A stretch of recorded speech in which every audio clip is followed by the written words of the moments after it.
What's up guys, this is Miasin. So yes, I know I'm very aware of the fact that I'm a little late with this video, but I'm still gonna be reviewing the new Molchimi monster that we just got, as well as another monster that was announced, I think, today or something. So at least this one, I'm not too late, but yeah, there's only 2 cards in this video, but one of them is gonna take quite a while for me to review because it's something. Anyways, before we go any further, you already know the drill, smash the like and subscribe button. And also, I want to take this opportunity to give a huge shoutouts to my sponsors, Inspire TCG as well as Dueling. Dueling is back with their insane One Piece Emperor's collection, and it looks absolutely beautiful. So if you want to get your hands on some, I don't know, Buggy or Luffy or whatever, Gear 5 deck boxes, art cards, playmats, etc., you already know where to go. Check out Dueling. The link will be in the description box below, and make sure you use the coupon code YASIN656 for 5% off. And with that being said, let's get right into it. Alright, so the first monster is Liberator Etho. Okay, level 8 Dark Reptile. It looks absolutely beautiful. Really insane. It looks really similar to like an Earthbound Immortal monster. I don't know why. Yeah, I don't know. It doesn't look like a reptile though. It looks kind of like more of like a winged beast or something. Or like I don't even know. Anyways, 4,000 attack.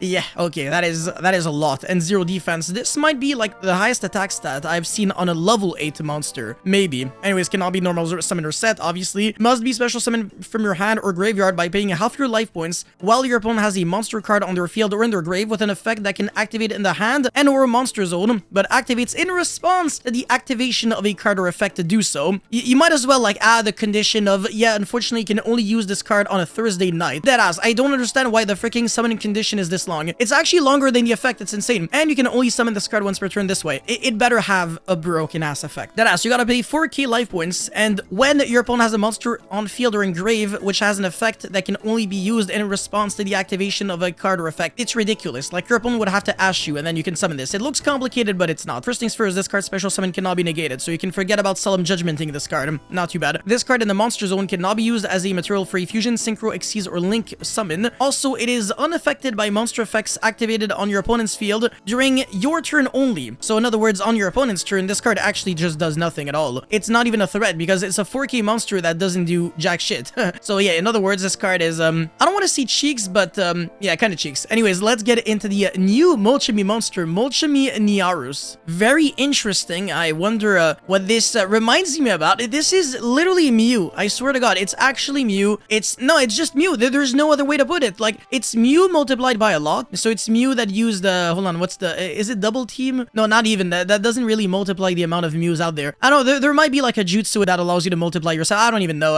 I have no idea. I'm just a Yu-Gi-Oh! Player. Anyways, Beast Effect, Earth, level 4. 100 attack, not too bad. It's enough to out Kokimiru Drago, so that's a lot. And 600 defense, there we go. You can only activate one other Molchimi monster effect during the turn you activate this effect. This is nothing new. We knew that since Molchimi Parolia, which is the reason why the pattern was always very predictable. Like, as soon as we saw Parolia, we were like, okay, yeah, we're obviously gonna have more Molchimi monsters. They're probably gonna have different attributes. And this one is Earth, Parolia was Water, and then Furos was Wind. So we are all assuming that the 4th Molchimi monster is gonna be a Fire monster. Pretty much the same stats, and we've had Wing Beast, Aqua, and Beast. Now for Fire, I don't know if it's gonna be Pyro, because if it is, then it's searchable off a Bonfire, but it doesn't matter because what are you gonna do? Activate Bonfire, search this, and then full combo, and then have a useless card in your hand? Most definitely not. So it's gonna be fine even if they printed as a Pyro Fire monster. Anyways, if you control no cards, quick effect, you can discard this card, apply these effects this turn. Each time your opponent special summons a monster or monsters from the grave and or banished, immediately draw 1 card. No shit. And then the other effect, I don't even have to read it because it is basically just the other Molchimi effect. I won't even lie, this doesn't even feel like that insane. I mean,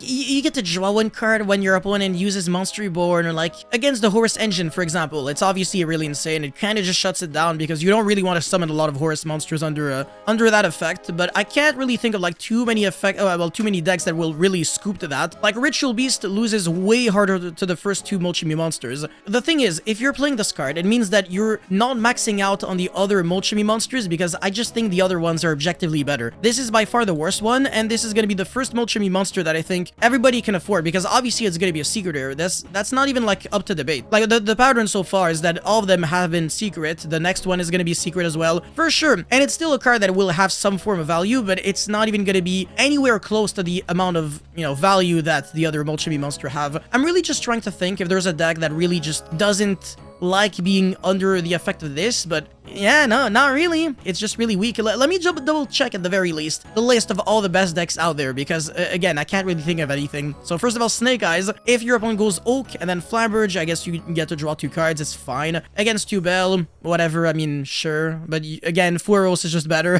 It's always gonna be the same argument. Against Stand by Dragon, sure. Okay, you can revive back 2 monsters with Fajra and with Bident, but you can also draw 2 cards with Perolia using their normal summon and the Chandra. So again, it's not really better than Perolia, it's just better than Fueros against them.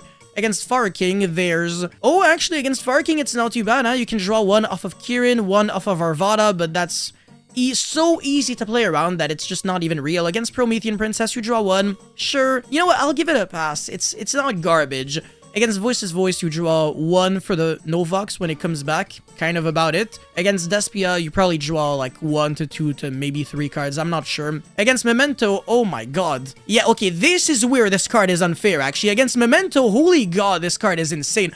I literally just realized that. Against Memento, Fueros is garbage because you draw 2 cards and they make a huge board.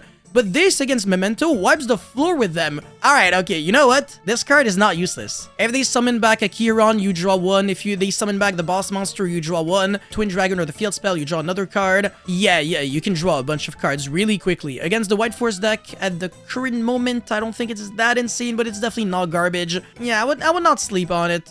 Okay, against Runic decks, this is still useless. Against Kashtira, it's not the best, but it's not the worst because of Birth. But it's still shit. Against Labyrinth, it's not great. They summon from the deck, and it's a trap deck anyways. Against Flunderies, you draw 0. Obviously, they don't special summon. It's not like Perolia. Against Ritual Beast, it's not too bad. Against irrelevant decks, against the Chimera deck, I think it's fine-ish, but it's not super insane because you're probably drawing more off of Fueros. I mean, you're definitely drawing more. You're definitely drawing more. Yeah. Let's see. What is there that just spams from the graveyard so much? I can't really think of, like, that many decks. Usually, like, even the decks that would spam from the grave, they also spam from the extra deck in the hand. They're all, like, hardcore combo decks. Maybe against Drytron, this card is insane, right? I mean, that could also make sense. Against Gimmick Puppet, maybe, I don't know. Melodious, maybe. I really have no idea. But whatever. This card, I think, will never see play as a 3-of. Because you still want to diversify your Molchamis, because if you have, like, the same Molchami multiplied by 2, and your opponent can already play around the first one, then the second one isn't even adding that much more pressure. You want to have, 2 different Molchamis so that your opponent can absolutely not play around both at the same time, unless he goes, like, set a bunch of Floodgates pass. And this card, I just don't really see how it's really gonna add anything, I guess, depth to the amount of pressure that you can apply on your opponent. So, again, even though I don't think it's a garbage card, I think that would be foolish to think that way. I still don't think it's gonna be a game-breaking card whatsoever. I think this is, objectively speaking, the worst out of the 3 Molchami monsters that we have. The best one, obviously, being Fueros. Second one is Perolia. This is just the bronze medal so far. But, at least it belongs in the podium, so at least it's not complete trash. Now, you guys let me know how you feel about these new cards in the comment section below. I think this card is a little too situational, a little too weak as well. It doesn't even do, like, that much. It's just a monster that has to be used for, like, that cannot be used for material for anything, and it's only unaffected by monster effects activated on your opponent's field during your turn only. So on your opponent's turn, it's literally a 4K monster that is naked with no effect, no protection. And yeah, it just has a lot of, like, drawbacks, a lot of... No, not really a lot of drawbacks, but it's just whack. It's just shit. Like, it's not great. Yeah, it's utter garbage, but it's not garbage. No, actually, no. Yeah, it's complete trash, actually. So yeah, you guys let me know how you feel about these cards in the comment section below. Thank you guys so much for watching. Don't forget to like and subscribe, and I'll see you guys very soon. Peace.